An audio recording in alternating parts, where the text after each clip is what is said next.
अमावस्या और पूर्णिमा, दो बहनों की कथा। एक राजा था जिसके दो लड़के तथा दो लड़कियां थीं। एक लड़की का नाम पूर्णिमा तथा दूसरी लड़की का नाम अमावस्या था। पूर्णिमा घर के सारे कामकाज, पूजा पाठ और गौ सेवा करती थी, जबकि अमावस्या ठीक उसके विपरीत थी। वह घर का कोई भी काम नहीं करती थी। राजा के लड़के और लड़कियां बड़ी होती गई। राजा ने लड़कों का विवाह करवा दिया। एक दिन राजा की पत्नी ने कहा, दोनों लड़कियां भी अब बड़ी हो गई हैं, इनकी भी अभी शादी करवा दीजिए। ये शादी योग्य अभी हो गई हैं, लेकिन यह ध्यान रखना, अमावस्या की शादी किसी अच्छे खानदान में करना, क्योंकि उसे घर के काम काज करने में बिल्कुल आदत नहीं है। वह बहुत ज्यादा निकम्मी है, वह काम करना पसंद नहीं करती है। पूर्णिमा का विवाह एक साधारण परिवार में करा देना, क्योंकि वह घर के काम करने में बहुत निपुण है। राजा ने पड़ोसी गांव के अमीर घर में अमावस्या की शादी करा दी और उसी गांव के एक साधारण परिवार में पूर्णिमा की भी शादी करा दी। शादी के बाद दोनों बहनें अपने अपने ससुराल में रहने लगी। एक दिन अमावस्या ने अपने घर पर शिव चर्चा रखी, जिसमें उसने गांव के सभी औरतों को बुलाया, पर पूर्णिमा को बुलाया ही नहीं। लेकिन गांव की औरतें पूर्णिमा को अपने साथ ले गई। गांव की औरतों ने कहा, तुम्हारी बहन ने भले ही नहीं बुलाया, लेकिन धार्मिक आयोजनों में जाने से तुम्हें कोई नहीं रोक सकता। धार्मिक आयोजनों में जाना कोई रोक टोक नहीं है। आप कभी भी किसी भी धार्मिक आयोजन में आसानी से जा सकती हैं, कोई रोक टोक नहीं है। शिव चर्चा में पूर्णिमा को देखकर अमावस्या को बहुत क्रोध आया और वह बोली, तुम यहाँ कैसे आई? चलो, फिर भी आ गई हो तो चुपचाप बैठना। अमावस्या ने पूरे शिव चर्चा में पूर्णिमा का बहुत मजाक उड़ाया। पूर्णिमा की आंखों में आंसू आ गए।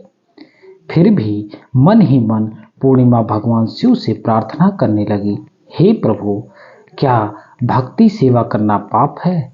आप मुझ पर कृपा कब करेंगे? पूर्णिमा बार बार यह प्रार्थना करती रही और इतने में शिव चर्चा पूरी हो गई। अंत में अमावस्या ने सभी को प्रसाद दिया, किंतु पूर्णिमा को दिया ही नहीं। पूर्णिमा बिना प्रसाद के अपने घर लौटने लगी। रास्ते में पूर्णिमा ने सोचा, बच्चों के लिए कुछ ना कुछ ले जाना चाहिए, नहीं तो बच्चे क्या सोचेंगे। अब पूर्णिमा सोच में पड़ गई। पूर्णिमा रास्ते से ही अपने मायके की तरफ जाने लगी।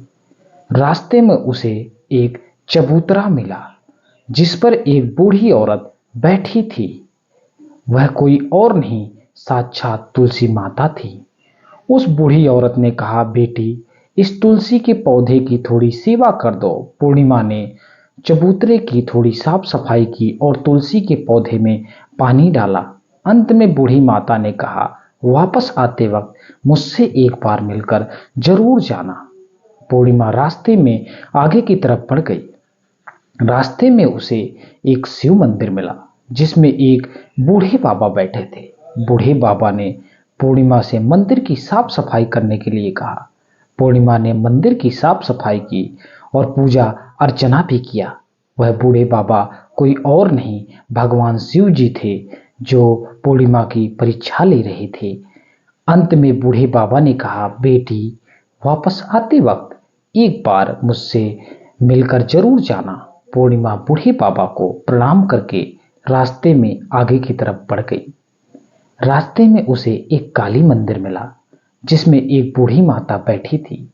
बूढ़ी माता ने पूर्णिमा से मंदिर की साफ सफाई करने के लिए कहा। पूर्णिमा ने पूरे मंदिर की साफ सफाई की तो बूढ़ी माता ने भी यही बोला, वापस आते वक्त एक बार मुझसे जरूर मिलके जाना। पूर्णिमा दोबारा आगे की तरफ बढ़ गई। उसके मायके पहुंचने के लिए एक बीच में नदी पड़ती थी। नदी के किनारे जैसे ही पूर्णिमा पहुंची, एक बूढ़ी औरत बैठी थी। बूढ़ी औरत ने पूर्णिमा से घाट की साफ सफाई करने को कहा। बोली, बेटी, ये घाट की साफ सफाई कर दो, बहुत गंदगी हो रखी है घाट के आसपास, इसको साफ सफाई कर दो। पूर्णिमा ने पूरे घाट की साफ सफाई की और अंत में बूढ़ी माता ने भी यही बोला कि वापस आते वक्त मुझसे मिलकर जरूर जाना। पूर्णिमा नाव नाव से घाट को पार करके अपने मायके की तरफ बढ़ गई और अपने मायके पहुंच गई। मायके में उसके भाई और भाभी पूर्णिमा को देखकर बहुत खुश हुए। पूर्णिमा की विदाई पर पूर्णिमा के भाई और भाभीओं ने पूर्णिमा को एक थैला दिया और बोला, इसे घर जाके खोलना। पूर्णिमा खुशी खुशी अपने घर की तरफ जाने लगी। रास्ते में घाट के किनारे वह बूढ़ी माता मिली।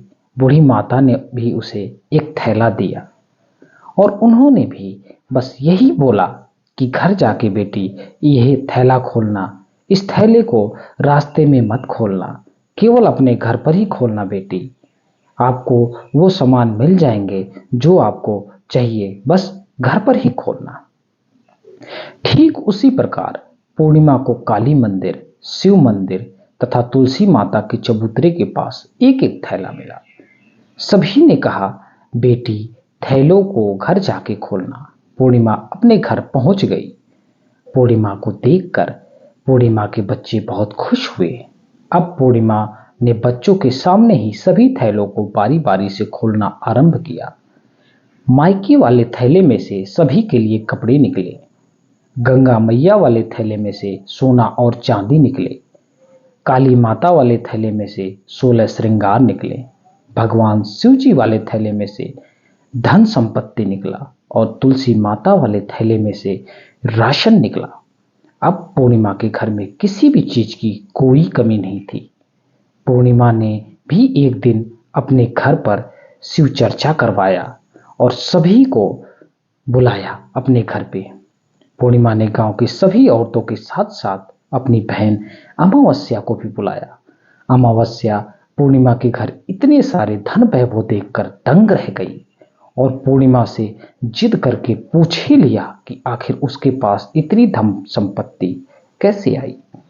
अंत में अमावस्या ने निर्णय लिया कि वह भी ऐसा ही करेगी ताकि उसके पास भी ढेर सारी धन संपत्ति हो जाए। अमावस्या पूर्णिमा के घर से बिना प्रसाद लिए ही अपने मायके की तरफ निकल पड़ी। रास्ते में उसने सभी जगहों पर बूढ़े व्यक्ति और माताओं ने अमावस्या से साफ सफाई करने के लिए कहा तो अमावस्या ने सभी को मना कर दिया और अंत में अपने मायके पहुंच गई। अमावस्या के भाई और भाभी अमावस्या को देखकर खुश नहीं हुए और विदाई के समय जाते वक्त उन्होंने अमावस्या को एक थैला दिया और बोला, इसे घर जाके खोलना।